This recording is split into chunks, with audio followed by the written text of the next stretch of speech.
All right. Ooh. Back to food.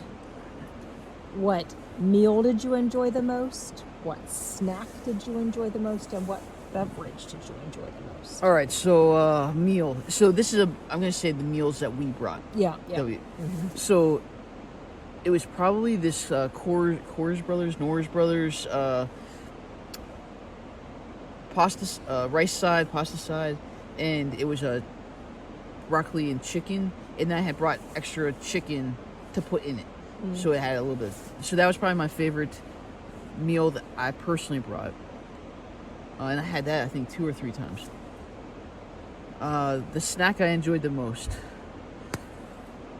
again that we brought. Yeah. Okay, that was probably the wafer bar. It wasn't necessarily filling, but it was the crunch and everything about it. And then what beverage? The Coke.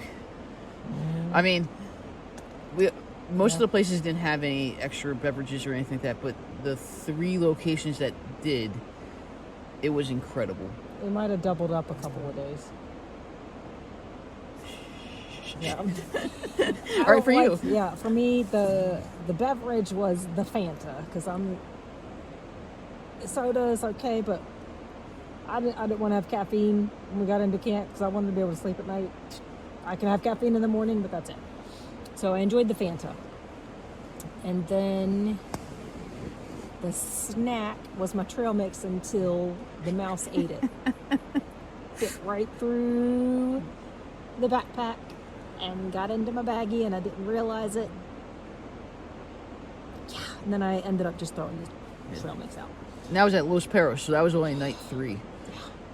Yeah.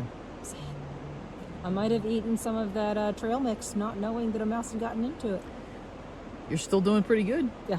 So hopefully all good. So, because that was my lunch on the way down. Day? Yeah. Mm-hmm. Okay. And then your meal. My meal, probably the spaghetti and meatballs. Ah, was that the Mountain House? Spaghetti and meatballs. Yeah. Pretty good. Just add a little water, let it simmer, stir it up. It was better than lasagna. Good. Good. All right. For you, what food do you wish you would have brought with you? We can say like 2 or 3 different items. Probably more chocolate. I didn't bring enough snacks. Well, it's probably good that I didn't bring all the sweet snacks. I'm trying to do better with that, but I realized out here on the trail, it's kind of a luxury that we're burning enough calories, and I think I might have brought some more. It might have helped you on some of those down days, right? Yeah. Yeah, or down times. Yeah. Okay. All right. What meal do you think more of like a meal? I don't know. It might have been fun to bring something other than just the dehydrated food, something that I could have fixed and made it feel more like an actual meal. But the dehydrated food, I mean, those meals have been pretty decent. Yeah. And also, if you bring a lot of stuff you have to fix, then you have to bring more things. Yeah, you got to bring the cook dishes. it in. Plus, it weighs more. So I mean, I'm happy with the meals that I brought. But I think snacks, I probably could have done a little better. I think chocolate definitely. Like having those M&Ms, we had an extra pack, so we each had one today. And there's just something about having that just puts a smile on your face, and to share and enjoy. So I would agree with the chocolate. But for me, for a meal, I think I would have really enjoyed having mashed potatoes. There was instant mashed potatoes that already have the butter, and all you had to do is add water. I think for some of those cold days, mashed potatoes being hot really like warms you. It's kind of like a comfort food. And I probably would put some of that pork, shredded pork that's dried. Oh, yeah. And I would mix that in there. And then it would have been incredible. Okay. All right. So who was the most interesting person or people you've met along the way? So I think the coolest thing when doing a trek like this, I'm not necessarily I wouldn't call myself a people person. But it's really cool on a trek like this, especially in O or doing the W here in the Torres del Paine, is you get to, you're not hiking with them, but each night you come doing together. The same thing, but you're doing it separate, but you're doing the same thing. So it's kind of the camaraderie thing you got going on. And and I don't know if we'd ever be friends outside of this, but the camaraderie that's held here is kind of unique. And so I think the last two or 3 days we've talked to more people, both of us, and the coolest thing is these people that can take 6 months off or 3 months off, and they either they quit their jobs and do it, or there's one couple that was it Germany, Canada. They just took a year sabbatical essentially. Oh, we're not talking about the same couple. Oh, who was the sabbatical? Was that Ireland or Great Britain? So many of them are just out here just on chill time. Yeah, somebody this couple took, I think it was a year off. I think so. Of a sabbatical, and is just traveling. And then there's we meet. Sorry, this is gonna be longer. Okay, that's all. Yeah. You go. Yeah, the people we were talking to today, the couple, a nurse and an accountant, they just decided, we're going to quit our jobs and go travel for 6 months and spend all of our savings on travel. This is like month 3 for them. Yeah. So it's like, really? You're going to just quit your job? I guess they figure they can get their jobs back or get another job whenever they get back because of what they do. But hey, that's what they're doing. They just quit their jobs and they're just out traveling, just buying stuff along the way. Sounds adventurous. It sounds really cool. I don't know if I could. I would love to be able to do it. I just don't know if I would. But the same thing was the girl from Croatia. She. Oh yeah. I mean, she essentially is. She's a farm. No. She's a civil engineer. Civil engineer, and she started out in Croatia, and then she went in one place, and then she went in another place, all for different jobs that have. It started out with something similar to civil engineering, and then something totally different, and then something in Costa Rica totally different, and then she'll eventually go back to Croatia. But she's like, all my why waste my young years working and then not being able to enjoy the great outdoors in other countries? So I thought that was really cool. So and then it's interesting, the people that you meet out here. I'm just on vacation from my actual job, and I'm just going to go back to my job. Me too. So that's it. Okay, right. For you, what was one thing you looked forward to each day?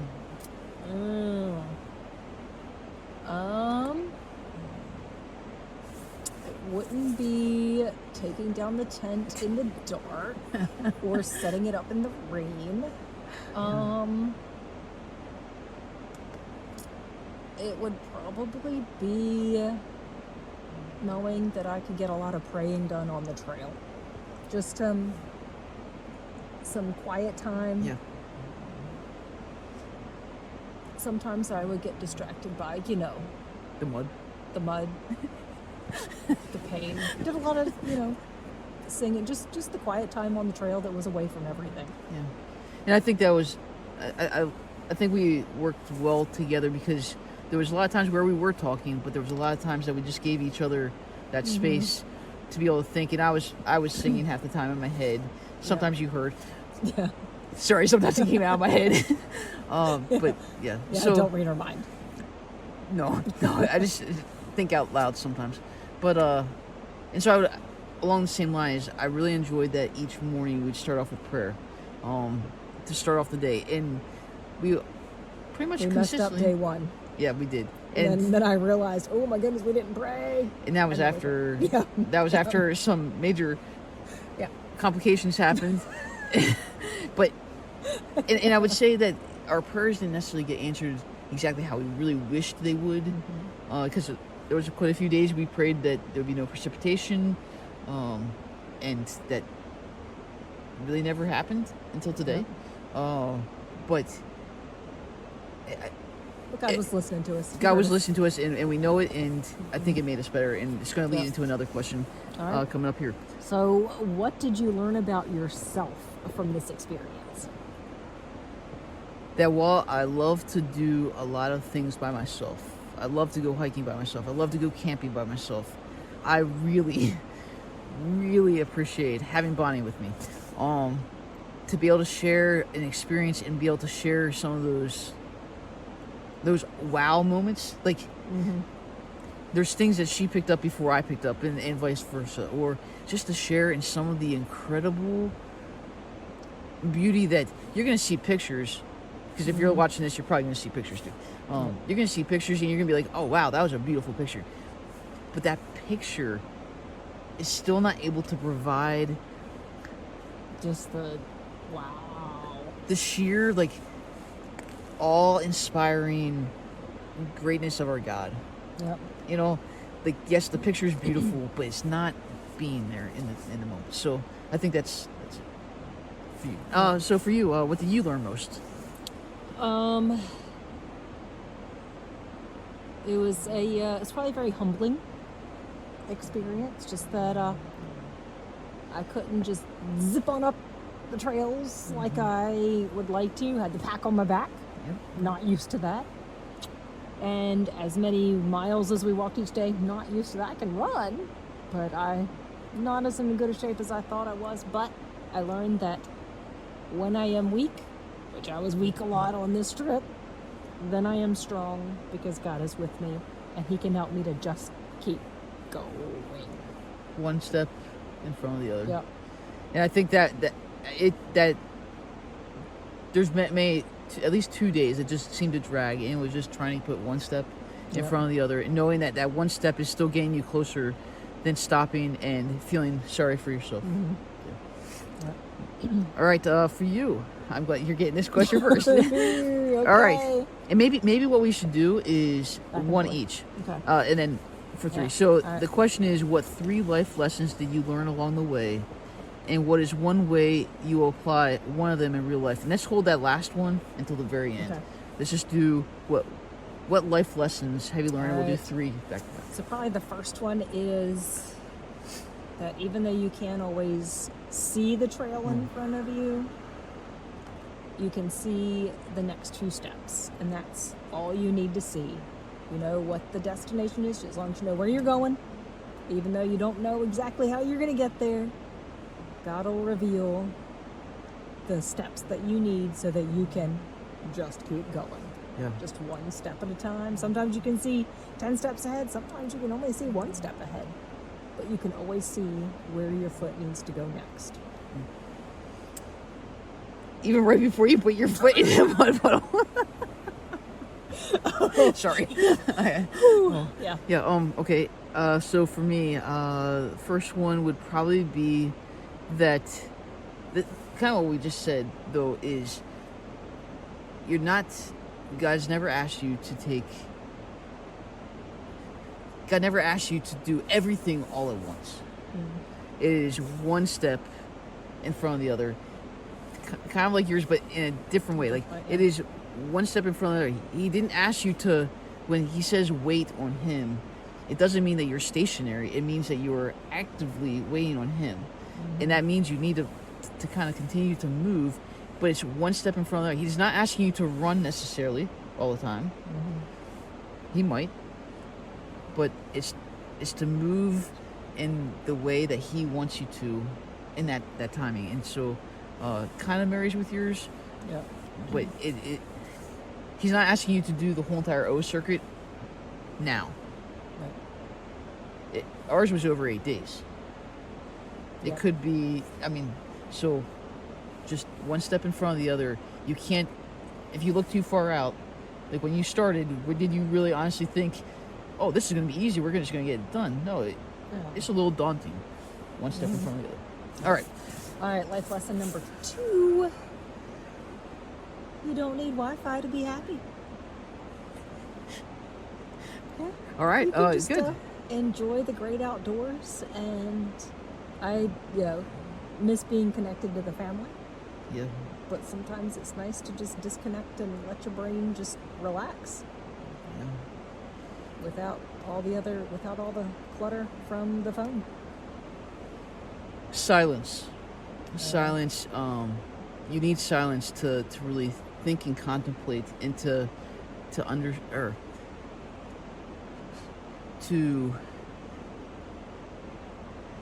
appreciate the little things. So there was a few times where we were able just to stop, not talk, not do anything, and just listen to. Sometimes it was complete silence. Yeah. Sometimes it was silence, man-made silence, but you heard the birds, or you heard the water, or you heard the wind.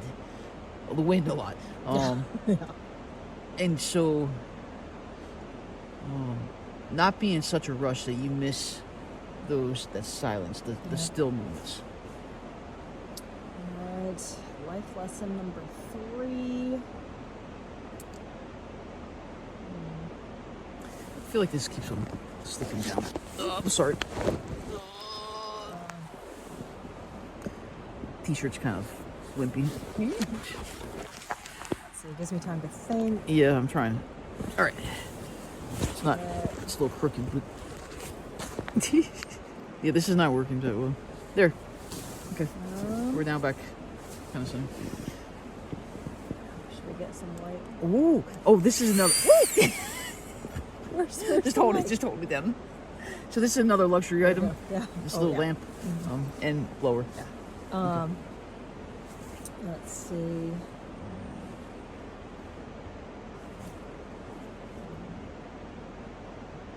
God is always with you. And He can hear your prayers even when you're in the middle of nowhere. And He shows Himself mighty in the mountains around us and in the silence and just see His creativity, and it's just fun. Just being able to see the wonders of the world and know that God made it. And mine, even during the hardest times, most depressing times, there's still beauty. If you only choose to take a different perspective. And a lot of times it's the perspective that changes everything. Yeah. And so even during those hard days, like trying to come up, okay, so we oftentimes asked, hey, name 3 things that you're most thankful for. And sometimes that was during like the rainy, very, very cold, we just want to be done. I don't like being wet. I don't like being cold. I don't like being muddy. And I was a lot of those things. Yeah. And so sometimes all at once. And so trying to regain perspective. Keep a good attitude. Regaining perspective is key for life, not just out here, but really key for this trip is. Ooh, that's a good one. The perspective and just keeping the positive perspective. I like that one. Because we could have really, it could have really been bad. Like we could have actually taken it out on each other during those days, and trying to. We separate ourselves, like not, on the trail a little bit, but it was more trying to tune into God and trying to gain that perspective and trying to get through each day and each moment to get to that goal. And so it's trying to see it from a different perspective. And then how to apply it. How to apply. I feel like we kind of. I think we